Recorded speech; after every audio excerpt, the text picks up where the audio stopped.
quarantine made simple.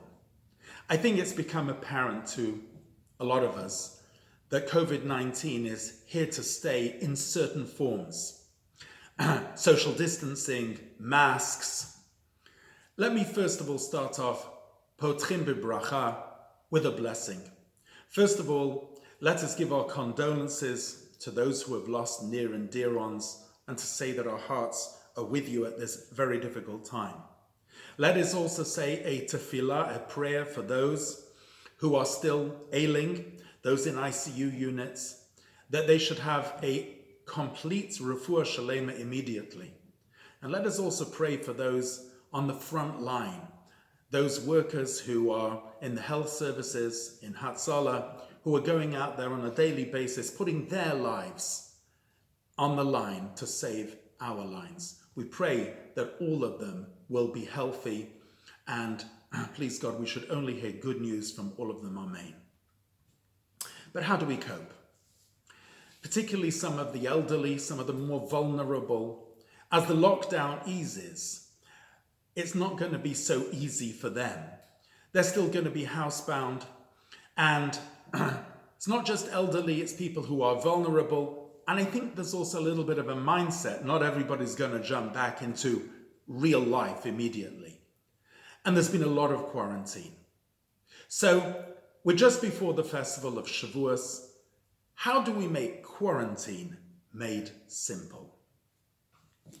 I'd like to draw inspiration from the festival of Shavuot. This year, the festival of Shavuot falls on Friday and Shabbat.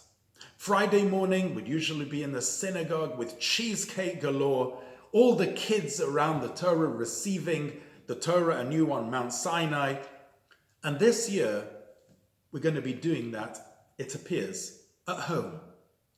And that's fine because, as we've mentioned beforehand, Mount Sinai has now moved into our living room. But what about our mental state? What about our attitude towards it? I've mentioned beforehand that one of the greatest things in the fight against COVID-19 is our own mental state. In order to have the ability to fight the virus, you've got to have a healthy immune system. And state of mind and simcha and joy and joie de vivre is one of the greatest contributors to the fight against the virus. So let's have a look into our own minds now. What should our correct attitude, and it's going to be prolonged to be, how do we cope with it, and what's the lesson from Shavuot? The Talmud states a fascinating thing. What day of the week was the festival of Shavuot the very first time? When did God give the Torah to the Jewish people? What day of the week was it that the Jews stood at the foot of Mount Sinai and received the Decalogue from the Almighty? Says the Talmud, it was Shabbat. It was the day of Shabbos. So there's an intrinsic connection between Shabbos and between Shavuot. What is the connection? It says in the 6 days of creation that God created the whole creation, and on Friday night, by the inception of Shabbos, everything was complete. Vayechal Elokim bayom hashvi, and God finished on the seventh day everything that he had done. And of course, the question is, what does it mean he finished on the seventh day? Surely all the work was finished at the end of the sixth day. So the Talmud says, no, there was something which was missing. What was missing was menucha, was tranquility, was the island of serenity. And that was given to us on Shabbat. So there's a deep connection between Shabbat and between the giving of the Torah. Where does stress come from? Stress comes from so much happening, so much that we can't make sense of, so many external pressures. How do we cope with it all? One of the greatest contributors is that we don't see within it all rhyme or reason. We don't see a sense of meaning within it all. Our sages succinctly described the purpose of creation and of the human being as ani nivresi l'shamesh eskoni. It's in the Mishnah in Tractate Kiddushin. I am created to serve my master. What a beautiful sentence that is.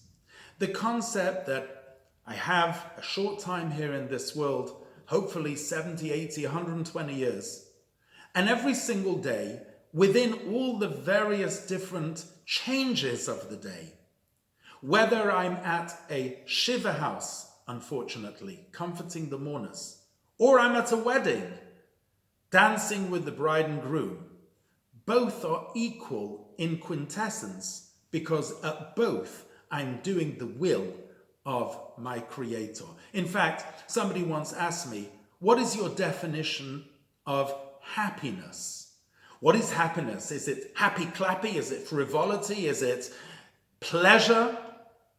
And I defined happiness as doing what the Almighty wants from me at any given moment. Then I'm truly happy because I'm fulfilling my purpose. Let me share with you a beautiful story which I found personally extremely inspiring. There was a chassid called Mendel Futterfass.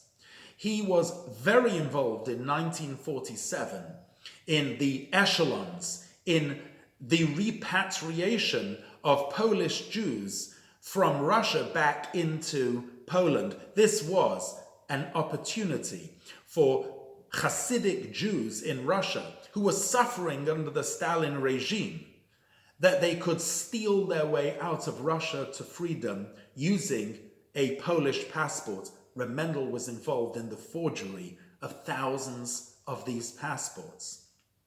Unfortunately, in the end, although he got his wife and family out, he himself was caught and sent, courtesy of Stalin, on a holiday to the gulags in Siberia.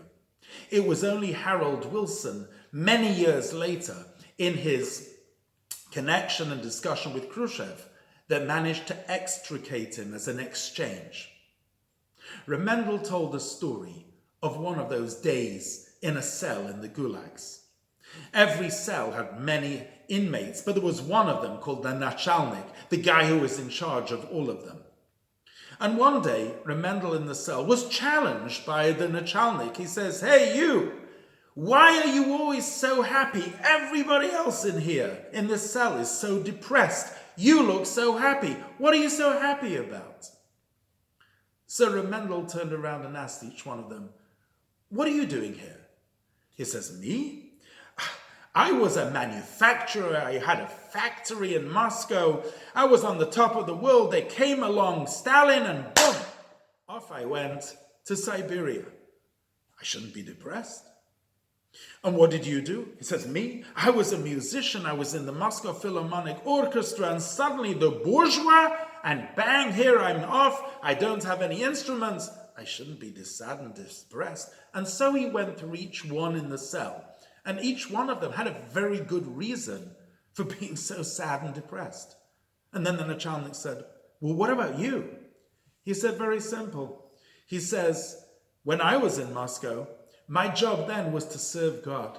Nothing changed. It's the same over here. It's just a different set of circumstances. Just like then I served God joyfully, over here, I'm also serving God joyfully." That story made a massive impression on me, because it means that Hakol bidei shamayim, everything is at the hands of heaven. We're maneuvered in time and space. What is ours is our reaction, how we react to a given set of circumstances, what our attitude is. And it should be joyful because we have the opportunity to serve the Almighty wherever we are, even in a desert. The Torah was given in a desert for a reason. Many explanations are given. But perhaps one explanation in reference to our situation is a desert is uninhabitable. You're there alone. And yet, if you listen, you can hear the pristine voice of the Almighty saying, I am the Lord your God. And even if you're at home in quarantine, even if unfortunately you're not with others, and we can't celebrate this year Shavuot with others, perhaps what will become so much clearer is that pristine voice and connection which we will hear standing at our personal Sinai, in the knowledge that we're not standing alone, we're standing together with the entire Jewish nation. But we're hearing that beautiful, meaningful voice of saying, you have a purpose. Your job down here in this world is to keep Torah, to keep mitzvot, to bring heaven down to earth, to bring earth up to heaven, to fuse the two, and to make a dwelling and an abode for the Almighty. That is your purpose. Whatever you do, wherever you are, even if you're alone, even in quarantine. Sei freilich, be happy that you have such a gift. Accept the gift joyfully. You know, when the Jews, after receiving the Torah, they went and built a tabernacle in the desert. The Torah speaks at great length about the tabernacle, but I want to share with you a final thought, which is brought in a book called Likutei Torah by Rabbi Shneur Zalman of Liadi, the founder of Chabad. And there he says that the carrying of this tabernacle in the desert was done by the Levites. And the Levites were in three families. They were called Gershon, Kahat, and Merari. And the Alter Rebbe explains beautifully that we too need to set up our own personal tabernacle wherever we are. It's transportable. It may be this year in our front room. Wherever you are, that's where you need to set it up. But you need Levites. You need Gershon, Kahat, and Merari. And although those were three families of the Levites, the Alter Rebbe explains their meaning in the spiritual parallel. Gershon is from the word legarish, to get rid of. Get rid of the downside of the media. Don't be fixated on the negativity. Focus on the good. Focus on the opportunities. Life is all about windows of opportunity. Think of those windows, which even in quarantine may be open to you now. Drive out the negative. Merari, the word Merari comes from the word mar, which means bitterness. Ditch the past. It's gone. Start something new. COVID-19 has turned our world upside down, good and proper, but it's all for a purpose. Perhaps we need to discover new horizons. Perhaps we need to have new businesses in order to survive financially, new methods, new ways of operation.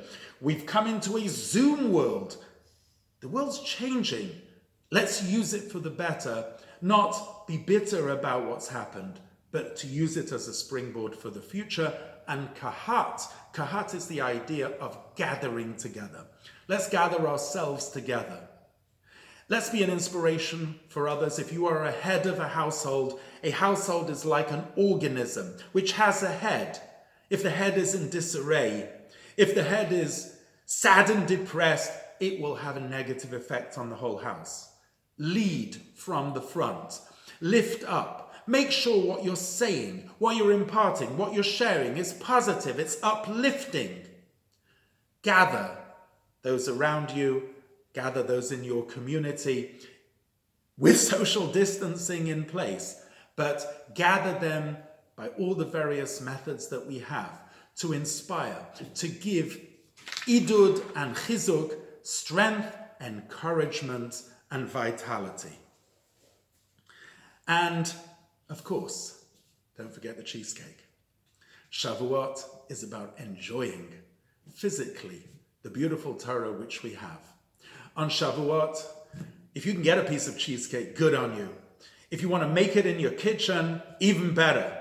But something milky, because you can't miss out on the gastronomic part of Judaism. Receive the Torah physically, spiritually. Receive it, the simcha ubipnimiut, with tremendous joy and with inner dimension. And have a great Yom Tov.